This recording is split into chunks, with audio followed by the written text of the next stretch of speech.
Shalom Bapak Ibu Saudara. Umumnya dan wajarnya kita menyadari bahwa pilihan yang salah bisa mencelakai, sementara pilihan yang benar akan membawa berkat. Amsal 12 ayat 27-28 berkata begini, "Orang malas tidak akan menangkap buruannya, tetapi orang rajin akan memperoleh harta yang berharga. Di jalan kebenaran terdapat hidup, tetapi jalan kemurtadan menuju maut." Saudaraku, ayat ini menunjukkan pentingnya usaha dan kebijaksanaan dalam membuat keputusan yang benar. Namun saudaraku, untuk membuat pilihan yang benar seringkali diperlukan proses yang berlapis. Tahap pertama adalah menjaga hati kita tetap tenang dan murni.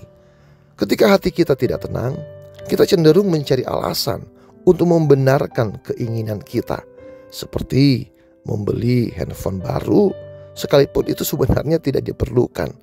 Saudara, ketika hati kita terganggu oleh keinginan yang tidak terkendali, kita mungkin tergoda untuk mengambil keputusan yang salah.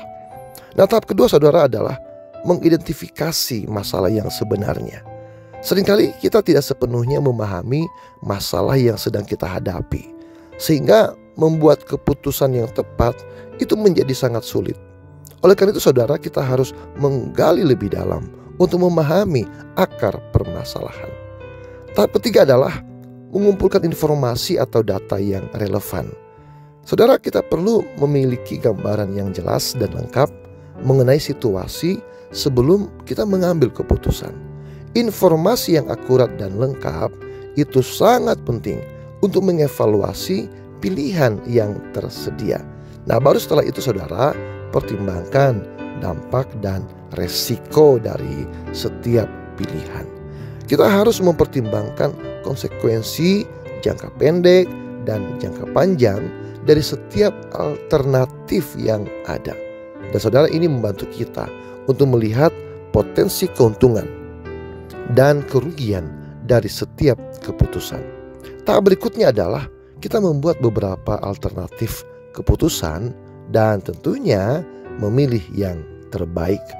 Dalam memilih, kita perlu memastikan bahwa pilihan tersebut bukan hanya yang paling menguntungkan, tetapi juga yang paling benar secara moral dan etis. Dan terakhir saudara, evaluasi hasil dari keputusan yang telah diambil.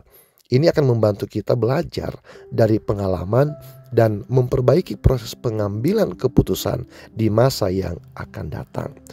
Bapak saudara, kesalahan sering terjadi karena hati dan pikiran kita tidak tenang dan murni dikuasai oleh keinginan atau nafsu.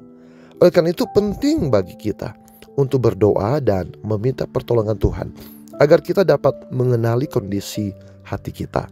Jika hati tidak tenang, sebaiknya hindari membuat keputusan yang didorong oleh keinginan semata.